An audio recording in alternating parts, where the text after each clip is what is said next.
जिस परिवार पर हम इतना गुरूर करते हैं कि मेरा इतना बड़ा परिवार है, इतने बेटा हैं, इतनी बहू है, इतने नाती पोते हैं, सिर्फ ये गिनने को होता है, हालांकि जीवन में कोई नहीं होता है।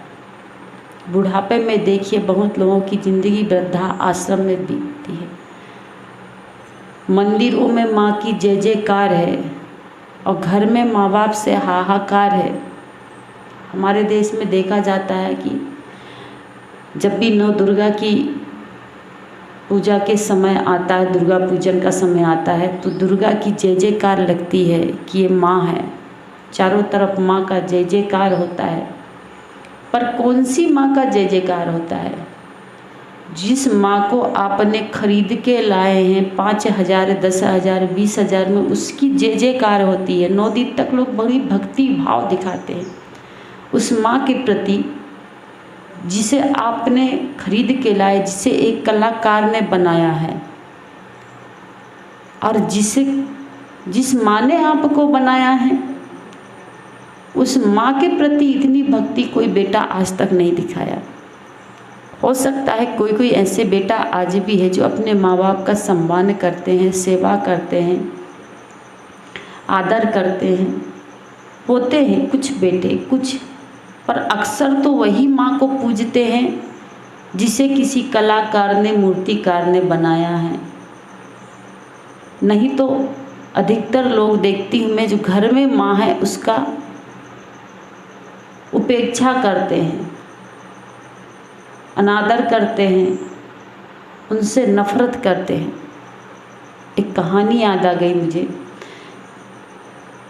कि एक बहू ब्यूटी पार्लर से बढ़िया से सज धज के तैयार होके आई और बढ़िया से 5,000 की साड़ी पहनी, मेकअप की हुई। जब कमरे से बाहर निकली तो सास ने पूछा कि बहू कहाँ जा रही हो? सास समझी कि इतना सजी सबरी है तो लगता है कहीं जा ही रही होगी, तो पूछ ली डरते हुए, क्योंकि 10वीं सदी में यह था कि बहू पूछती थी सास से, कहीं जाना होता था तो डरते हुए कि कहीं जाएं या ना जाएं, जाने से पहले परमिशन सास ससुर पति का। अब 21वीं सदी में इससे अपोजिट है। सास पूछती है बहू से डरते हुए कि कहीं जा रही होगी। बहू बोली हाँ, पार्टी में जा रही हूँ, आज मेरी फ्रेंड का बर्थडे है। सास ने कहा अच्छा ठीक है, कितने समय आओगी? बहू ने कहा अभी मैं गई नहीं हूँ, आने की बात बोलती हो, पार्टी है, डांस है, भोजन है, खा पी के रात के 11 तो बज ही जाएंगे।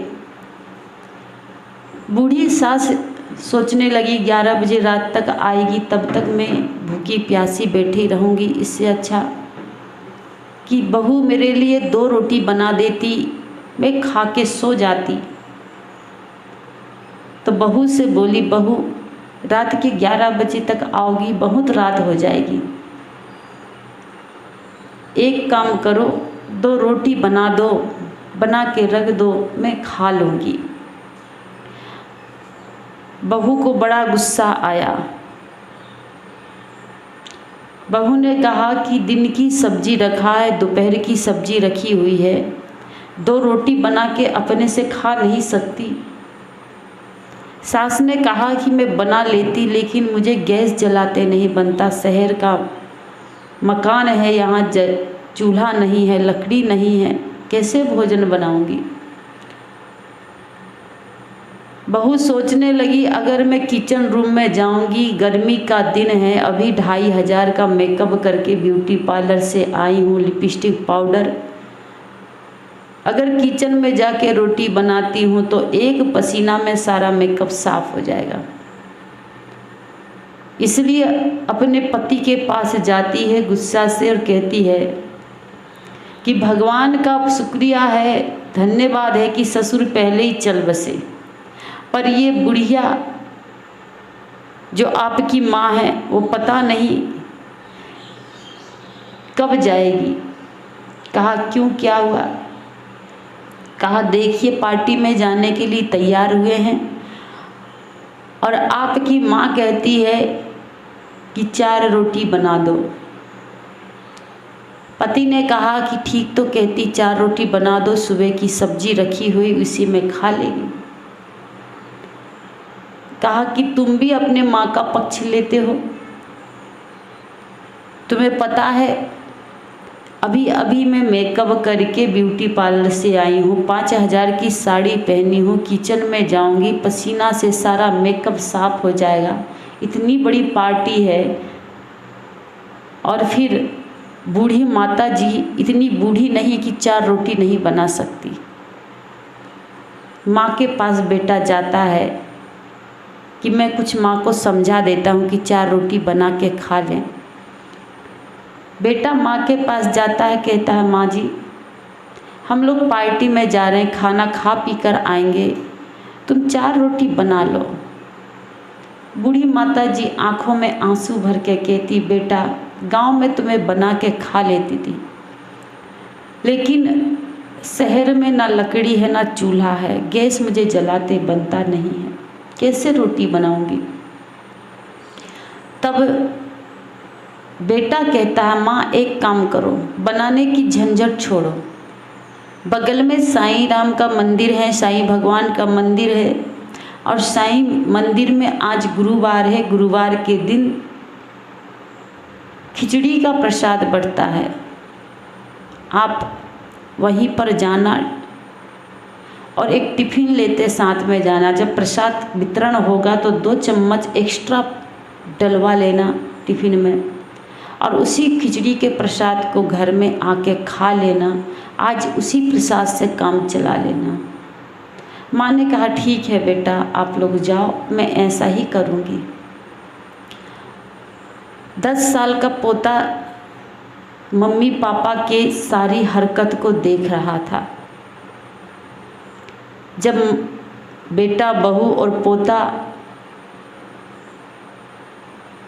4 व्हीलर गाड़ी में बैठते हैं, गाड़ी थोड़ी दूर चलती है, तो पोता बोलता है, बच्चा बोलता है कि मम्मी मम्मी मैं जब बड़ा होऊंगा पापा की तरह तो एक आलीशान बंगला, एक आलीशान मकान बनाऊंगा।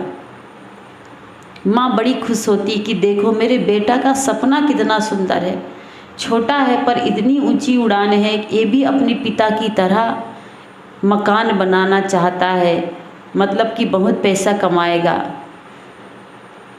लड़का कहता मम्मी जब मैं अपने पैसे से पिता के जैसे होऊंगा, पापा के जैसे होऊंगा, मकान बनाऊंगा अपने रुपये अपने पैसे से, अपनी कमाई से, तो जब भी मकान बनाऊंगा किसी मंदिर के, बड़े मंदिर के पास ही बनाऊंगा, बड़े मंदिर के पास। माँ ने कहा बेटा ऐसा क्यों? लगता है तुम बड़े धार्मिक प्रवृत्ति के निकलोगे, पूजा पाठ करोगे, रोज़ जल ढारोगे, आरती उतारोगे, भगवान को भोग लगाओगे, लगता है तुम्हारे अंदर में धार्मिक प्रवृत्ति है। लड़के ने कहा मंदिर के पास तो मकान बनाऊंगा, लेकिन कभी जल नहीं ढारूंगा, ना ही आरती उतारूंगा, ना घंटी हिलाऊंगा। तब माँ ने कहा कि बेटा जब पूजा नहीं करना है तो फिर मंदिर के बगल में क्यों तुम मकान बनाओगे? लड़का ने कहा मम्मी जब मैं पापा के जैसे बड़ा हो जाऊंगा तब आप दादी की तरह बूढ़ी हो जाओगी, पापा भी बूढ़े हो जाएंगे और मुझे कहीं पार्टी में जाना होगा, कहीं बाहर में खाना होगा, तो आप भोजन कहाँ कीजिएगा? आप भी उसी मंदिर के प्रसाद में को घर में लाके दादी की तरह उसी मंदिर की खिचड़ी से अपनी भूख भगाइएगा, अपनी भूख, अपना पेट उसी से भरिएगा जैसे आज मंदिर की खिचड़ी से दादी अपना पेट भरेगी। पोते की बेटा की बात सुनकर माँ बाप दोनों एक दूसरे का चेहरा देखने लगे। सचमुच में कहा गया कि जैसे हम अपने बड़े वृद्धों के साथ करेंगे, वैसा ही आदर्श हमारी आने वाली पीढ़ी लेगी। अगर आप सास ससुर के साथ अच्छा व्यवहार करते हैं, माता पिता के साथ अच्छा व्यवहार करते हैं, तो आपके बच्चे देखेंगे, सुनेंगे, समझेंगे, उनके अंदर अच्छा संस्कार डलेगा कि माँ पिता का सम्मान करना चाहिए। और आप ही माँ बाप से बच्चों को दूर रखेंगे, माँ बाप को उपेक्षा की दृष्टि से देखेंगे, सास ससुर के साथ गलत व्यवहार करेंगे तो बच्चों पर इसका गलत प्रभाव पड़ेगा। इसलिए माता पिता और गुरु का सम्मान करना चाहिए। बोलिए सद्गुरु देव की जय।